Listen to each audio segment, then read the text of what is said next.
My name is Myra Whitmore. I'm 34 years old, a cardiology resident, and a single mother of 3-year-old twins. 2 months ago, I was lying in an emergency room, bleeding internally after a car accident. My hands were shaking as I dialed my parents' number. I needed someone, anyone, to watch Lily and Lucas for just a few hours while doctors tried to save my life. What I got instead was a text message in our family group chat that read, "You've always been a nuisance and a burden. We have Taylor Swift tickets with Vanessa tonight. Figure it out yourself." So I did. From my hospital bed, I called a nanny service, paid triple the rate, and made a decision that would change everything. I cut them off. Completely. The monthly mortgage payments, the health insurance, the car repairs. Everything I'd been quietly paying for the past 8 years, gone. 2 weeks later, there was a knock on my door. Before I tell you who was standing there and what happened next, please take a moment to like and subscribe, but only if you genuinely enjoy this story. Drop a comment and let me know where you're watching from and what time it is there. I love connecting with you all. Now, let me take you back to where it all began. Growing up in the Carver household, I learned early that love came with a ranking system. My older sister Vanessa was the star, always had been. She was 3 years older, effortlessly beautiful, and had this magnetic quality that made our parents light up whenever she walked into a room. When she announced she wanted to pursue fashion design, Mom cried happy tears. Dad called her our little visionary. When I said I wanted to become a doctor, Dad nodded. That's practical. That was it. Practical. I told myself it didn't matter. I buried myself in textbooks, aced every exam, and clawed my way into one of the top medical schools in the country. 4 years of undergrad, 4 years of medical school, 3 years of residency, specializing in cardiology. The day I graduated from medical school should have been one of the proudest moments of my life. My parents arrived 2 hours late. "Sorry, sweetheart," Mom said, not quite meeting my eyes. "Vanessa had an emergency meeting with a potential investor. We had to drop her off first." No flowers, no celebration dinner, just a quick photo in the parking lot before they rushed off because Vanessa needed emotional support after her meeting. Compare that to Vanessa's first fashion show 3 years earlier. The whole family flew to New York, five-star hotel, front row seats. Dad posted 17 photos on Facebook with captions like, "So proud of our talented girl." I got a parking lot photo and a lukewarm "Congrats, honey." I told myself it made sense. Fashion is competitive.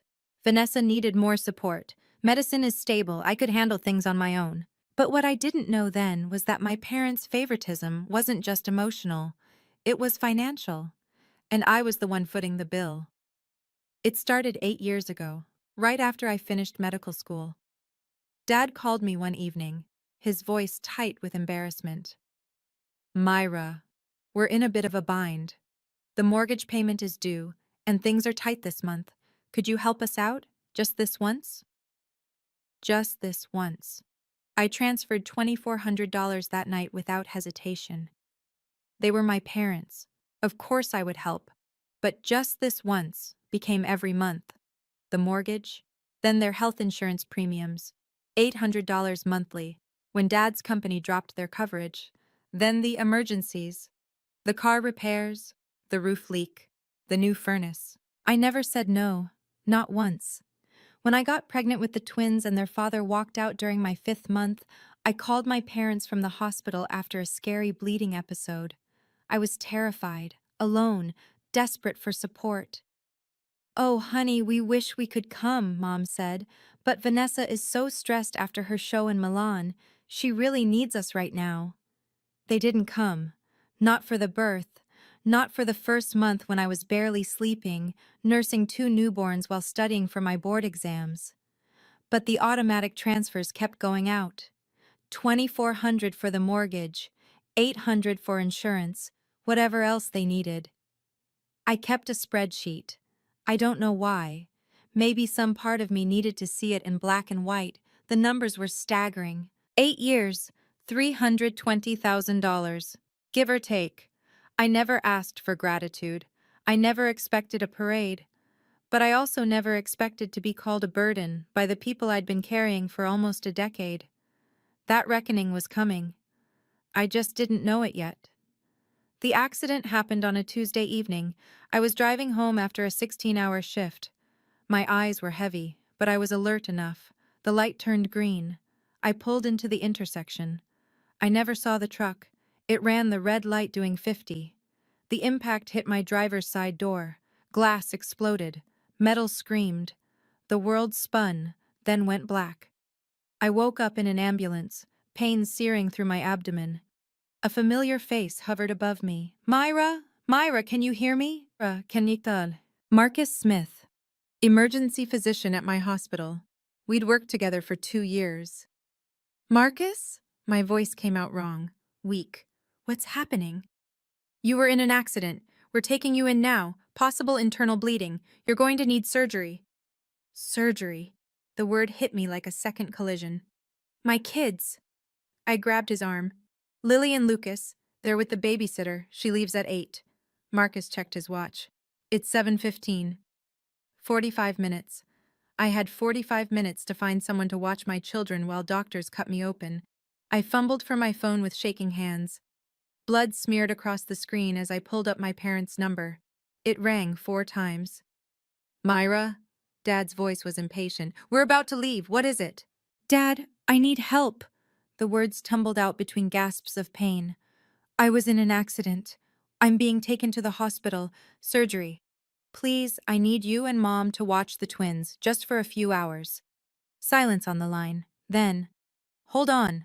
I heard muffled voices. My mother's tone, sharp and annoyed. Vanessa's laugh in the background. The line went quiet. Then my phone buzzed with a text notification. Family group chat. The message was from my mother. Myra, you've always been a nuisance and a burden.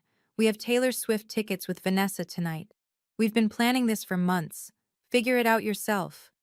I read it twice, 3 times. The words didn't change. A second message appeared.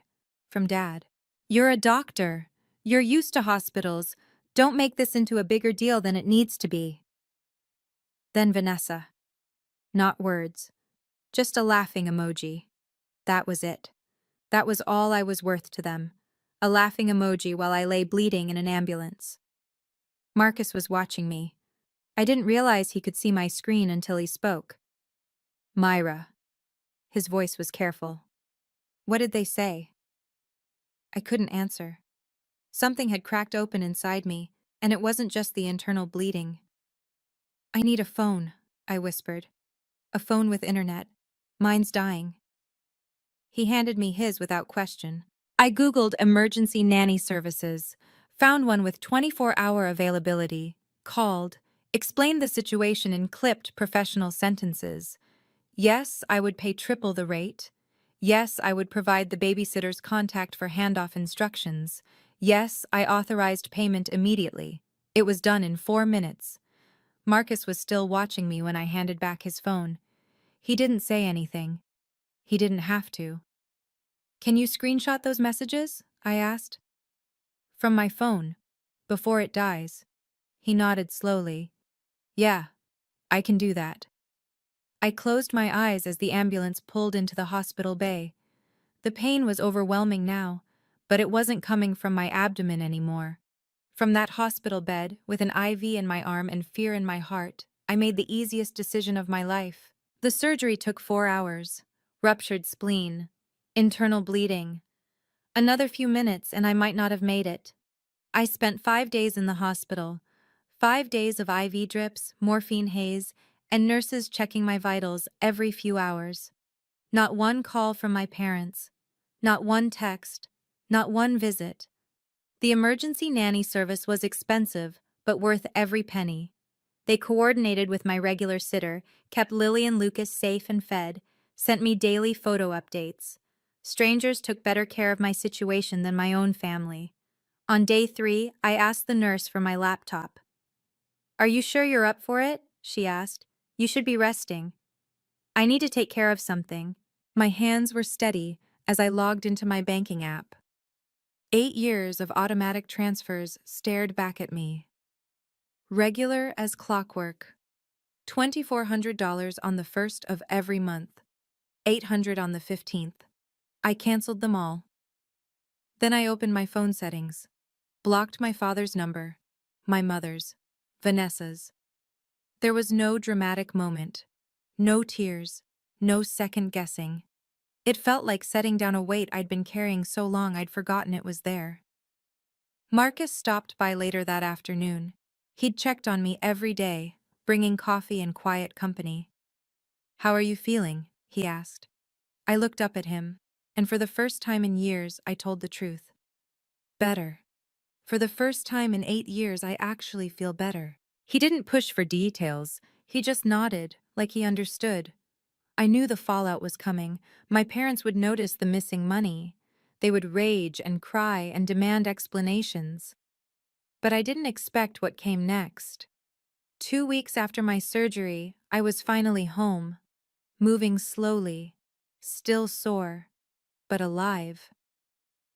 It was a Saturday morning. I was making pancakes for Lily and Lucas, their favorite weekend treat.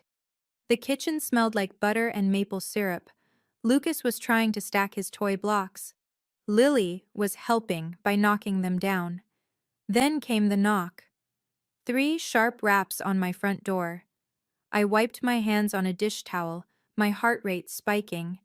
If it was my parents, I wasn't ready. I didn't know if I'd ever be ready. I looked through the peephole, and my breath caught. Standing on my doorstep was a tall man in his 70s. Silver hair, neatly combed, sharp blue eyes that I remembered from childhood. A posture that still carried the authority of 40 years on the federal bench. Grandpa Thomas. I hadn't seen him in almost 3 years. My parents always had excuses for why we couldn't visit. Too busy, too far, too inconvenient. I opened the door, and he pulled me into a hug so tight it made my surgical incision ache. "Myra." His voice was rough. "Let me look at you." He pulled back, his eyes scanning my face, then dropping to where my hand rested protectively over my abdomen. "I know everything," he said quietly. "Eleanor told me." Aunt Eleanor, my mother's younger sister, the only person in the family who'd ever openly questioned how my parents treated me. "Grandpa, Don't." He held up a hand.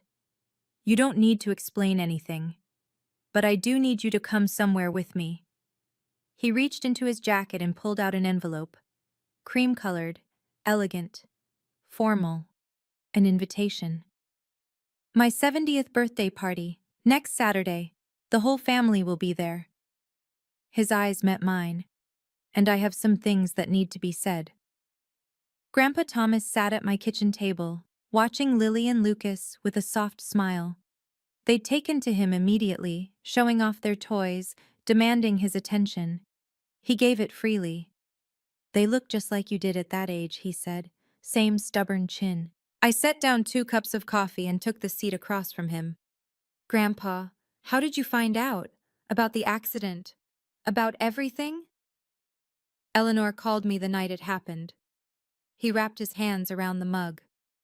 "She'd heard through one of your cousins, when she told me what your parents did." He stopped, jaw tightening. "I've watched this for years, Myra. The way Helen and Richard treat you versus Vanessa. I'm old, but I'm not blind." I stared at my coffee. I thought maybe I was imagining it, making it bigger than it was. "You weren't." His voice carried the weight of a man who'd spent decades separating truth from lies. "I was a federal judge for 40 years. I know how to read people. I know what favoritism looks like, what exploitation looks like." He leaned forward. "Tell me something. Do you still have records of the money you've sent them?" I nodded slowly. "Every transfer, 8 years." "Good." He sat back. "I want you to put together a summary. Every payment, every date, every amount." "Why?" "Because at my birthday party, in front of the entire family, I intend for the truth to come out." His eyes were steel. "Not as an attack, not as revenge, simply as facts. And facts, as I learned in 40 years on the bench, have a way of speaking for themselves. My hands trembled around my mug. What if they hate me? The ones who matter won't. He reached across and squeezed my hand. And the ones who do never deserved you. The next 2 weeks were a blur of preparation. I printed every bank statement, every transfer confirmation, 8 years of financial records, organized chronologically, bound in a plain manila folder. Looking at it all together was staggering. Month after month, year after year, a river of money flowing one direction. Aunt Eleanor came over 3 days before the party. She was 55, sharp-tongued, and had always been the black sheep of the family for refusing to pretend everything was fine. She flipped through the folder, her expression darkening with each page. $360,000, she said flatly. Myra, do you understand what this is? I know. This is more than most people make in 7 years of full-time work. She set down the folder. And they called you a burden. I pressed my palms against the kitchen counter. I don't want to destroy the family, Aunt Eleanor. I just want them to see, to acknowledge what I've done. You're not destroying anything. She stood and put her hand on my shoulder. You're just stopping the lie. They built their comfortable life on your silence. You're not obligated to keep giving them that. I nodded, though my stomach churned with anxiety. What if everyone takes their side? Some might. Family is complicated. She shrugged. But your grandfather has a lot of influence, and more importantly, you have the truth. That evening, I got a text from a cousin I barely spoke to.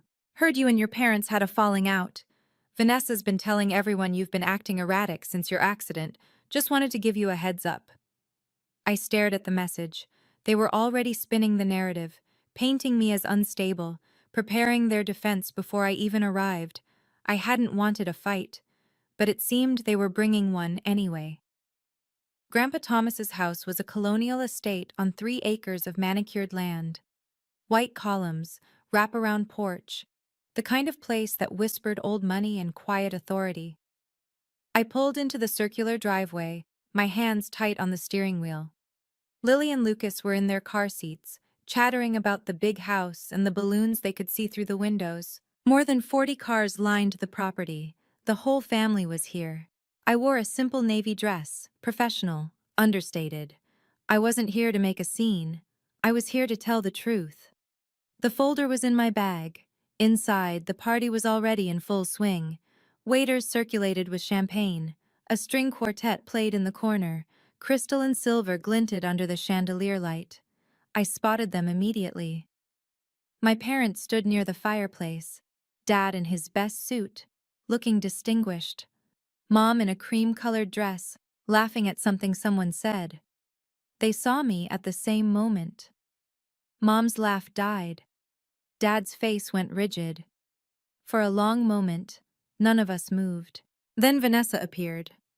My sister glided over in a designer dress that probably cost more than my monthly student loan payment. Her smile was perfect. Her eyes were ice.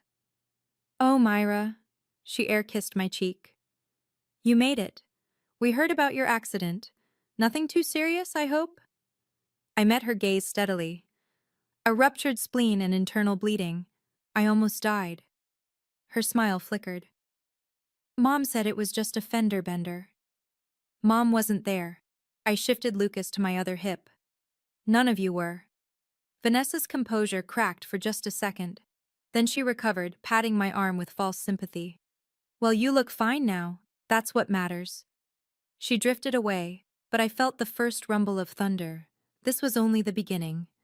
The attack came 30 minutes into the party. I was getting fruit punch for the twins when I heard Vanessa's voice, deliberately loud, carrying across the room. I'm so worried about Myra, honestly.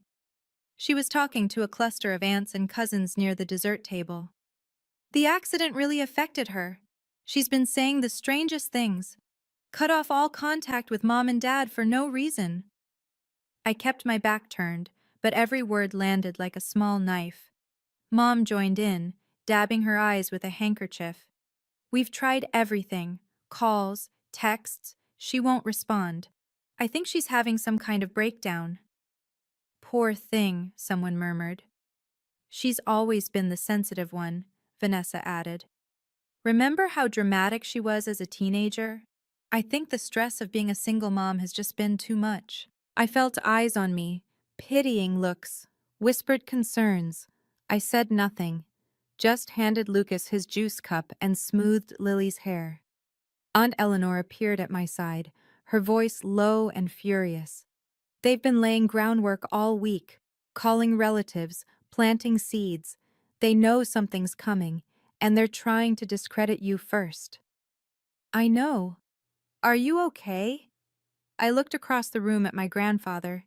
He was watching the scene with an unreadable expression, a glass of whiskey in his hand. He gave me the smallest nod. I'm fine, I told Eleanor. Let them talk. The room quieted suddenly. Someone clinked a glass. Grandpa Thomas rose from his chair. At 70, he still commanded attention like the courtroom judge he'd been for 4 decades. Every eye in the room turned to him. Before we continue with the festivities, he said, his voice carrying effortlessly, I have a few things I'd like to say.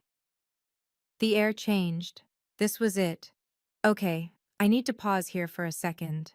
Before Grandpa reveals what he knows, I want to ask you something. Have you ever been in a situation where someone tried to rewrite the truth about you? Where they painted you as the crazy one just because you finally stood up for yourself? Drop a comment and share your story. Or just type truth if you've been there. And if you're enjoying this, please hit that like button. Trust me, what happens next is worth staying for. Now back to the party. Before Grandpa could continue, my father stepped forward. Dad, wait! His voice was controlled, but I could see the tension in his jaw. Before you say anything, there's something the family should know. Grandpa raised an eyebrow. Richard? Dad turned to face the room, every inch the concerned parent. As many of you may have heard, my daughter Myra has been going through a difficult time. He gestured toward me with a sad smile.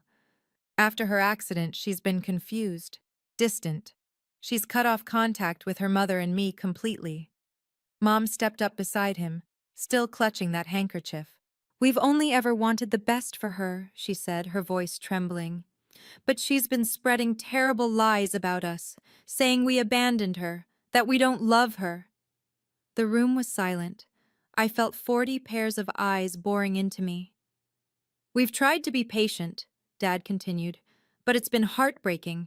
We gave that girl everything. Everything. Vanessa added her piece from across the room. She's even been claiming we refused to help her during her accident, which is absolutely not true. There must be some kind of misunderstanding. Someone near me let out a sympathetic murmur. The poor things. I stood frozen. Lily had buried her face in my neck, sensing the tension. Myra! An aunt I barely knew approached me. Honey, is everything okay? Your parents are so worried about you. I opened my mouth to respond, but no words came. Then Grandpa Thomas's voice cut through the room like a gavel. Are you finished, Richard? The question was quiet, mild even, but every person in that room heard the steel underneath. Dad's confident expression faltered. I just thought the family should know. The family should know the truth, Grandpa interrupted. And I intend to give it to them. Grandpa Thomas walked to the center of the room. His gait was measured, deliberate. The walk of a man who had presided over hundreds of cases and never once lost control of his courtroom. I've listened to your concerns, Richard, he said. Helen, Vanessa, you've painted a very clear picture of a troubled young woman who's turned against her loving family.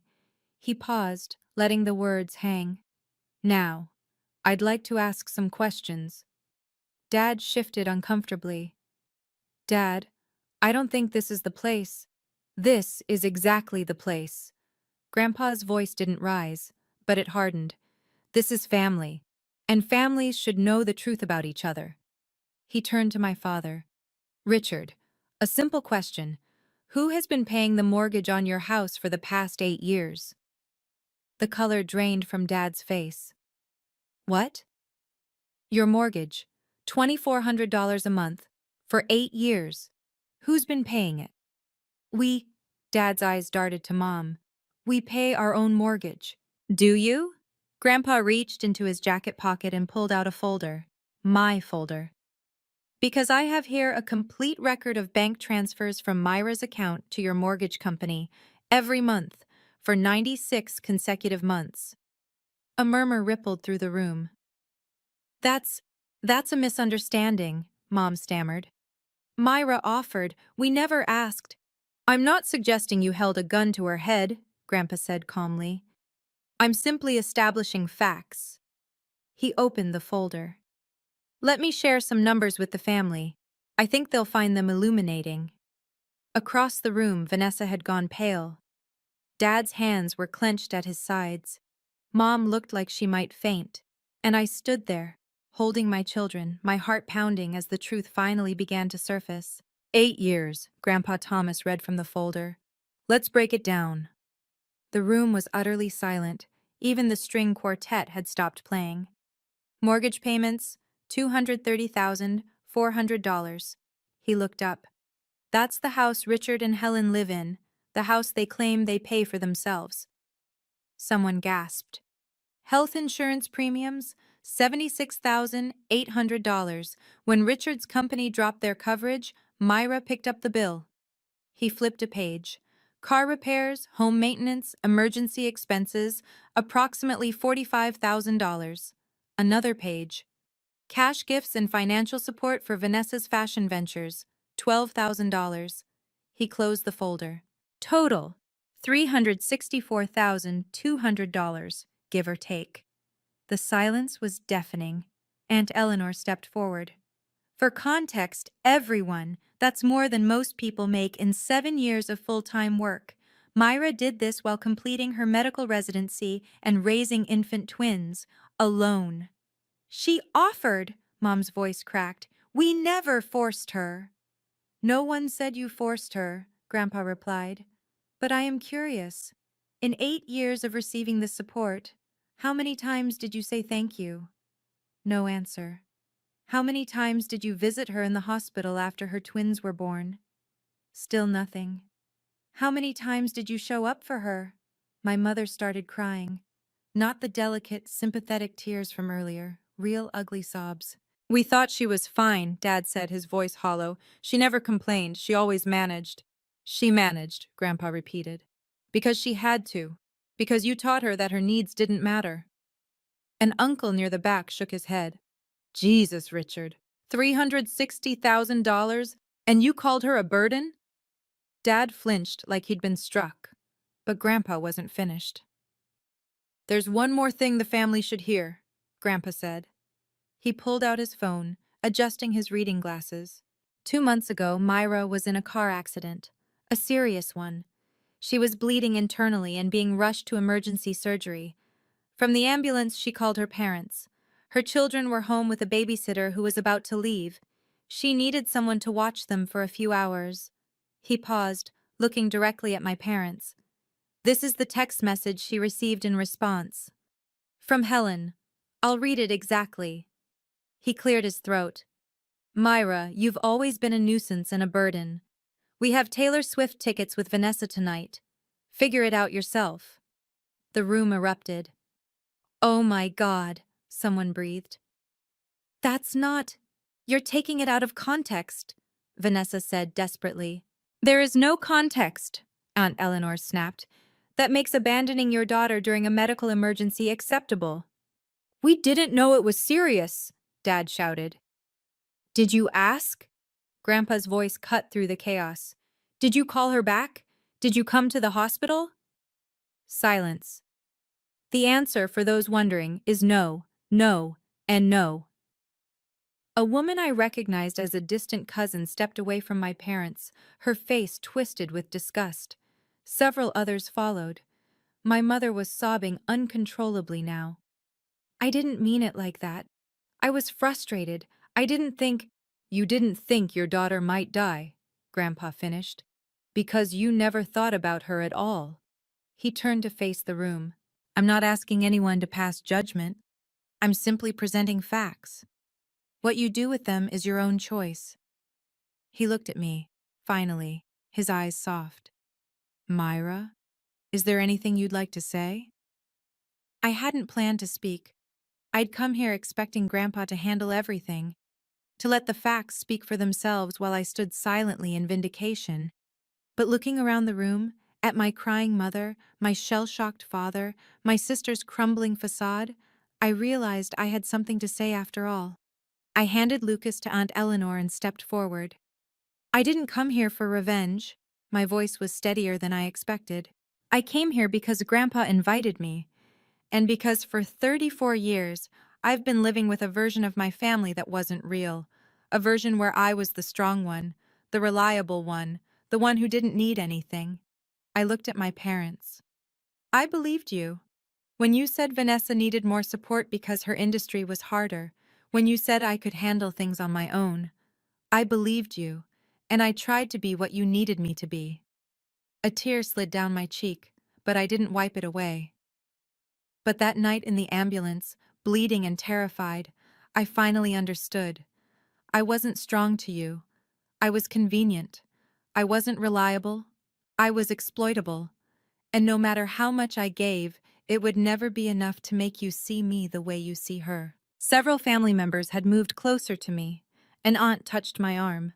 A cousin nodded with tears in his eyes. My father started to speak. Myra, I'm not finished. He stopped. I don't hate you, I said quietly. But I can't keep pretending this is okay. I can't keep buying love that should have been free. An uncle across the room turned to my father. How could you, Richard? This whole time, you've been living off your daughter while treating her like nothing. The room was turning. I could feel it. So what now? Dad's voice was desperate. You've humiliated us in front of the whole family. Are you happy? I shook my head slowly. I'm not happy, Dad. None of this makes me happy. I took a breath. But I'm also not sorry. Because this isn't about humiliation. It's about honesty. For the first time in 8 years, our family knows the truth. Not your version, not Vanessa's spin, the truth. Vanessa tried once more. This is ridiculous. You're acting like we're monsters. We're your family. Families help each other. You're right. I turned to face her. Families do help each other. So where were you when I was pregnant and alone? Where were you when I was raising newborns while studying for boards? Where were you when I was bleeding out in an ambulance? She had no answer. I looked back at my parents. From now on, I won't be sending money. Not because I can't afford it, but because financial support should be a gift, not an obligation. And it should flow both ways in a family that actually cares about each other. My mother reached toward me. Myra, please. I'm also not cutting you off forever, I continued. But I need space, real space, not a few weeks of guilt-tripping followed by everything going back to normal. I need you to actually think about what you've done. And if someday you can acknowledge it, really acknowledge it, maybe we can rebuild something. I took Lucas back from Aunt Eleanor. But I won't hold my breath. A great aunt approached me, taking my hands in her weathered ones. I'm so sorry, sweetheart, I had no idea. All these years I thought you were the one who had it easy. I know, I said softly. Everyone did. That's how it was supposed to look. All right. I want to check in with you again. That moment when I finally said those words, when I chose myself for the first time, did it resonate with you? I know so many of us have been taught that family means sacrifice, no matter what. But here's the thing. Boundaries aren't betrayal. Saying no isn't selfish. Type boundaries in the comments if you agree. And if you know someone who needs to hear this story, share it with them. Now, let's see what happened in the aftermath. My parents left the party early. No one stopped them. No one said goodbye. Dad helped Mom to the car while she sobbed into his shoulder. Vanessa followed with her head down, refusing to make eye contact with anyone. The silence they left behind was heavy, but not uncomfortable, more like the quiet after a storm passes. In the days that followed, the fallout was swift. My phone buzzed constantly with messages from relatives. Cousins I'd barely spoken to in years reached out to apologize. Aunts and uncles who'd always believed my parents' narrative of the perfect family were reevaluating everything. I always thought you were the difficult one, Cousin Rachel texted me. Vanessa made it sound like you pulled away for no reason. I'm so sorry I believed her. The family group chat, the one where I'd received that devastating message, went silent. Then it was deleted entirely. More significantly, my parents found themselves quietly excluded from family gatherings. When my cousin Michael had his 40th birthday 3 weeks later, they weren't invited.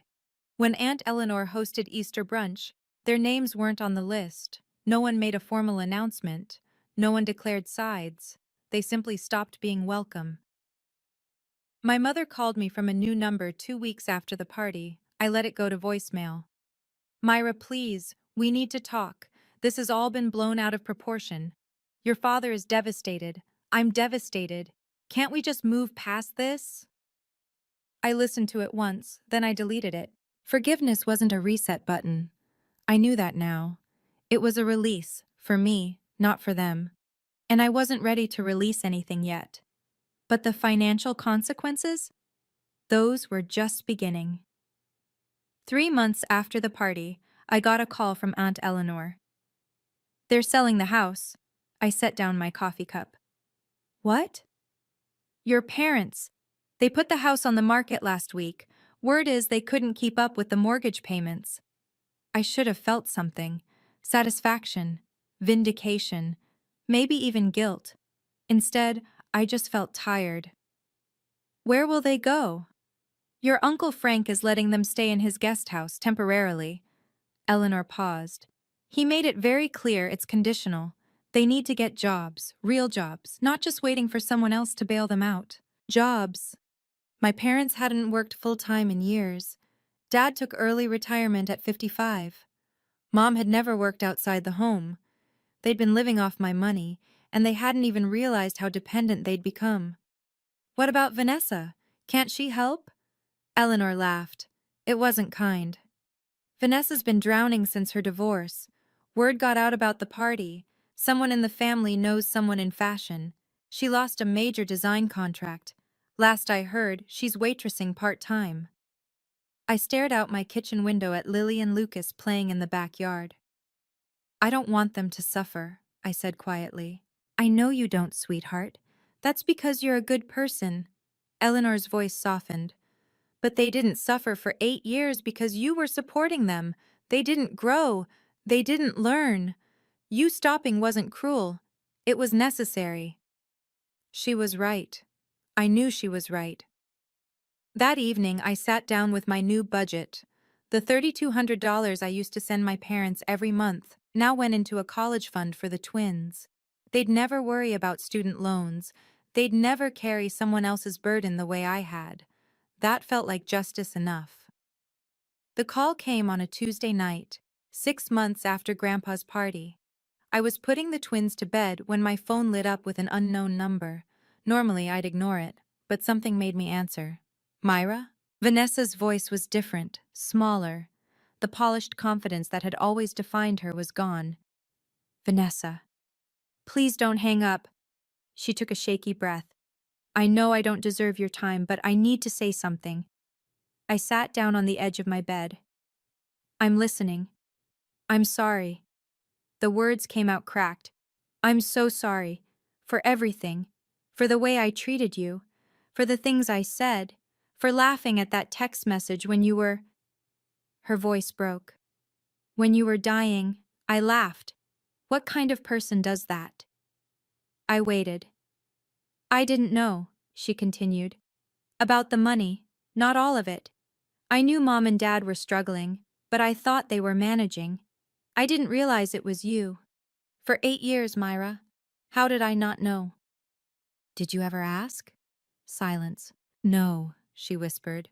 I didn't, because I didn't want to know. I liked being the favorite. I liked that everything came easy for me. She laughed bitterly. Nothing's easy anymore. I heard about the contract. Yeah. Turns out your reputation matters in this industry. Funny how that works. We sat in silence for a moment.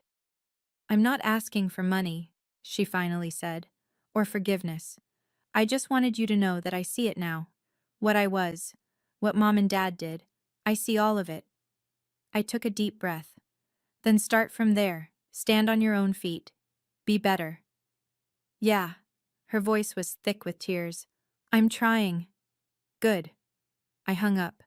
And for the first time, I felt something like hope. 6 months after that call, 1 year after the accident that changed everything, I stood in my new apartment watching the sun set through the windows. It wasn't big. 2 bedrooms, 1 bathroom, a small kitchen. But it was 5 minutes from the hospital in a good school district. And most importantly, it was mine. No mortgage payments to parents who didn't appreciate them. No insurance premiums for people who called me a burden. Just rent, utilities, and a college fund growing steadily every month. Lily and Lucas were at Grandpa Thomas's house for the afternoon. He'd become a fixture in our lives over the past year. Every Sunday, he'd pick them up for adventures, the zoo, the park, ice cream that I pretended not to know about. They're good kids, he told me once. You're raising them right. From him, that meant everything. Aunt Eleanor had become more than family. She was a friend. We had dinner together twice a month. She'd helped me navigate the emotional aftermath of the party, of setting boundaries, of learning to prioritize myself. You know what I admire about you? She said recently. You didn't become bitter. A lot of people would have. You had every right to. What would be the point? I'd replied. Bitterness is just drinking poison and expecting someone else to get sick. As for my parents, we hadn't spoken directly. But I knew from family whispers that they were still at Uncle Frank's. Dad had gotten a part-time job at a hardware store. Mom was doing bookkeeping for a local church. They weren't thriving, but they were surviving. Some days I wondered if they thought about me, if they missed me, if they regretted anything. But those weren't my questions to answer. I'd spent 34 years carrying their weight. It was finally time to put it down. If you've made it this far, I want to leave you with something. Not advice. I'm not qualified to tell anyone how to live their life, but maybe a reflection. A lesson I learned the hard way. For 34 years, I believed that love was something you could earn. That if I just gave enough, sacrificed enough, asked for nothing in return, eventually the people who were supposed to love me would see my value. I was wrong. Love isn't a transaction. It's not a reward for being useful. And no amount of money, time, or energy can buy something that should have been freely given from the start. The family I have now, Grandpa Thomas, Aunt Eleanor, friends like Marcus who showed up when my own parents wouldn't. They didn't love me because of what I could provide. They loved me because of who I am. That's the difference. And it took almost dying on an operating table to understand it. I don't know what happens next with my parents. Maybe someday they'll truly change. Maybe they'll reach out with genuine remorse, ready to rebuild something real. If that happens, I'll consider it. But I won't wait for it. I won't shape my life around the hope of something that may never come. My life is mine now. My energy, my resources, my love. And if the people who raised you call your self-respect betrayal, then maybe they never deserved your loyalty in the first place. To anyone out there carrying a weight that was never yours to bear, it's okay to put it down. It's okay to choose yourself. You're not selfish. You're not ungrateful. You're not a burden. You're finally free. Thank you so much for staying with me through this story. If it resonated with you, please hit that like button and subscribe. It means the world to me.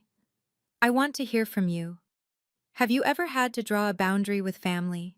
How did it change your life? Drop your thoughts in the comments. And if you want more stories like this, stories about standing up for yourself and finding your voice, check out the video in the description. I think you'll love it. Until next time, take care of yourself. You deserve it.